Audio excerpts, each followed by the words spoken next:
It's Local Edition. I'm Brad Pomerance, and we're joined today by Graham Hamilton. He is with the Surfrider Foundation and here today to support Yes on Proposition 67, which deals with plastic bags. Before we talk specifically about 67, I want to get a sense from you about your concerns surrounding single-use plastic bags.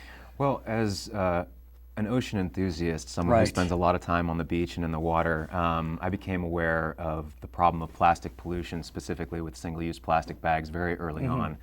They're up and down the beach, they're out in the water, and upon that discovery, I did some research and learned very quickly that plastic pollution in the marine environment is a growing global problem. Studies have been released where we now understand that there are about 250 million metric tons of plastic in our ocean. As I understand it, somewhere on the way to Japan in the Pacific, there's this, is it called a gyre? A gyre, that's right. That was the Explain. first gyre to be discovered. There are 5 oceanic gyres in the And what world's are they? oceans. They're essentially slow-moving currents. The ocean operates on this system of massive conveyor belts, these currents that have been sweeping the globe since time immemorial. And these currents pull waste off of the shore and slowly circulate them over the course of years into these essentially vast, slow-moving whirlpools that are in the center of the oceans. And the one that's in the North Pacific is known as the Great Pacific Garbage Patch is kind of how it's commonly referred to, and it's the largest garbage patch. It's estimated to be twice the size of the state of Texas. And a lot of people think that, they have in their mind this image of like a floating island of plastic. But what it actually is it's more of like a plastic smog that exists kind of all throughout the water column. Oh, really? Because different plastics have different densities, which gives them more or less buoyancy. So it's not an island of plastic per se, but it's more of like a plastic smog or soup that's just slowly circulating And why in is the that middle of of the ocean. concern? What does that do to sea life? What does that do to what we may consume from the sea? Well, as most people know, plastics don't biodegrade, they photodegrade. So out in the ocean, the sun is breaking these various plastic items down into smaller and smaller particles. Marine life, everything from microscopic zooplankton to great cetaceans, the whales of the sea, are ingesting these plastic particles. And as plastic is ingested, the bioaccumulation of these articles, which are extremely toxic, slowly make their way up into the food chain. And if you enjoy eating fish, you can be sure, you can be sure that at some point, if we don't reverse the trend, we're going to be consuming plastics ourselves. And as I understand it, if you look at how much plastics have been used in years where there was no ban, 13 billion plastic bags each year, impacting over 660 species. Yeah. That's a real number. It's a real number, and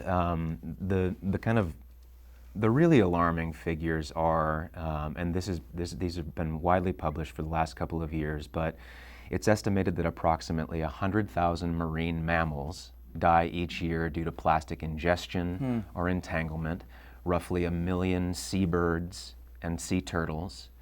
And there's also estimates that by the year 2050, there will be more plastic than fish in our ocean by, per metric ton. And in addition to your concerns surrounding the impact on life, I understand it's also expensive in terms of plastic debris on land.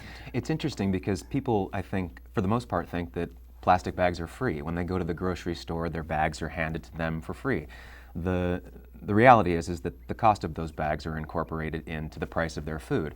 But what a lot of people also don't realize is that the state of California spends $400 million every single year to pick up litter from our land and coastal waterways, roughly 20% of which is comprised of single-use plastic bags. So you extrapolate, it's about $100 million of taxpayer dollars every single year going to pick up these single-use plastic bags. So let's talk about the law.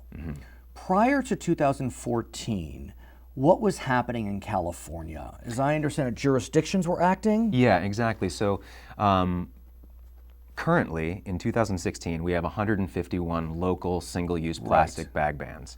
The city of San Francisco was the first to implement them in 2007, and it wasn't until 2008 that a statewide ban was kind of introduced and looked at. But it wasn't until 2014 that a statewide law made it through all of the congressional hoops that it takes to get to the governor's desk and be signed into law. And over the course of 6 years, various iterations of the bill, it became more refined and more specific and more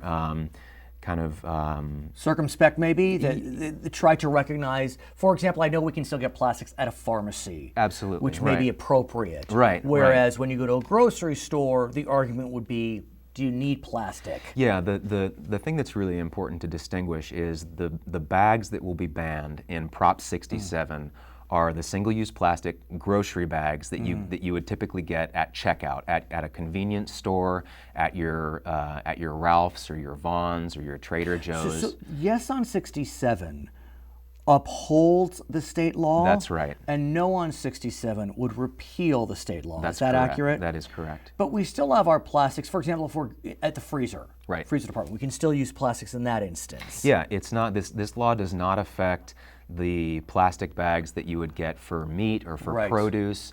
It does not affect plastic bags at restaurants. It doesn't affect the plastic bags at big box retailer stores like Home Depot or Best Buy or Target. This is specifically for grocery stores, convenience stores, bodegas, 7-Elevens, etc. What about the pushback that we hear? Well, if I want plastics, it's my right. I want plastics. I like it for my dog when I take him for a walk, and leave me alone. Yeah, it's understandable. A lot of people they say that they reuse these plastic bags to pick up after their animals. They use it to line their bathroom garbage cans. There's alternatives. You have plastic bread bags, you have plastic chip bags, you have the plastic bags that your meat and produce come in that you can save. And as I understand it, there have been studies on whether plastic bags are recycled. They're not. Less than 5% is what a recent study found. Less than 5% are actually put into the bins that the industry sponsored, to have out in front of grocery stores. The problem is it's twofold. On the one hand, when a recycling facility receives plastic bags, they immediately divert it into the waste bin. Because what happens is these flimsy bags wind up jamming the gears, shutting operations down. And so all of a sudden you have a recycling facility that is offline for however many days, and it's costing them hundreds of thousands of dollars. So as you've been out and about, what's your sense on 67? I mean, we do tend to vote in favor of environmental initiatives in California. Right. But plastics do have kind of a certain mysticism about them. People love their plastic bags. Do you feel as if 67 is looking strong? We've got broad support across the board, and that's support that's been in existence for the last 6 years as we've built a campaign to get a statewide ban in place. The challenging thing, all of the 151 local ordinances have been incredibly successful. There have all been reports of less plastic bags on the beaches, in neighborhoods. Right. After the election, let's come back and talk more about it. Sure. His name is Graham Hamilton. He is with the Surfrider Foundation, supporting the Yes on 67 campaign, election November 8th. I'm Brad Pomerance on Local Edition.